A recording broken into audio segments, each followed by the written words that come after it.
दक्षिणमुखाय पंचमुख हनुमते करालवदनाय नारसिंहाय ओम खां ह्रीं हूं हौं हः सकल भीत प्रेत दमनाय स्वाहा।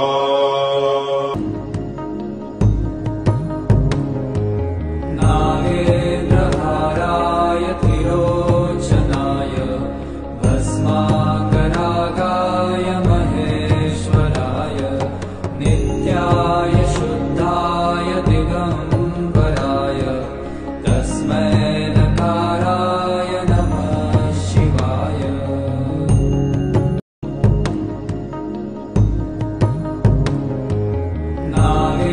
नागेन्द्रहाराय त्रिलोचनाय भस्माकरागाय महेश्वराय नित्याय शुद्धाय दिगंबराय तस्मै नकाराय नमः शिवाय।